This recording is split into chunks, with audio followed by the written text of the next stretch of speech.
Welcome to Neeti Katha Kids.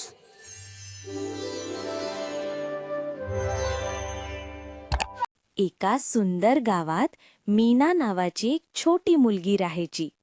तिला खूप घाई होती आणि ती नेहमी तिच्या खेळात मग्न असायची. ती अनेकदा तिच्या प्रिय वस्तू कुठे ठेवल्या आहेत हे विसरून जायची. एके दिवशी मीना तिच्या मित्रांसोबत लपंडाव खेळत होती. तिला एक खास दगड हवा होता, जो तिच्या खेळातील मुख्य ठिकाण दर्शवेल. तिने तिच्या आजीचा एक साधा गुळगुळीत दगड पाहिला. घाईघाईत मीनाने तोच दगड निवडला. आजीचा खास दगड आहे हे तिला माहीत नव्हते, पण तो दगड तिच्या अपेक्षेप्रमाणे काम करेना आणि तिचे मुख्य ठिकाण लगेच हरवले. तिला थोडा राग आला. नंतर मीनाला तिची आवडती बाहुली सापडत नव्हती. तिने घाईघाईने सर्वत्र शोधले, पण व्यर्थ.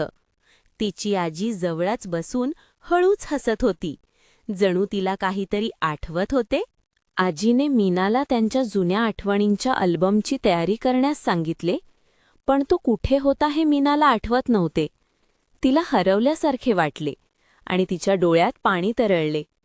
तिने आजीचा दगड हातात घेतला, जो किंचित गरम होऊ लागला होता.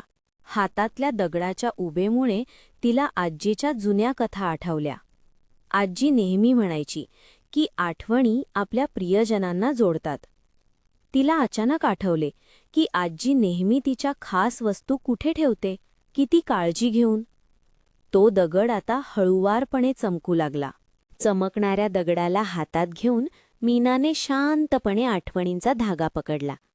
तिला आठवले की आजी तिच्या मौल्यवान वस्तू नेहमी तिच्या पलंगाजवळील जुन्या लाकडी पेटीत ठेवायची.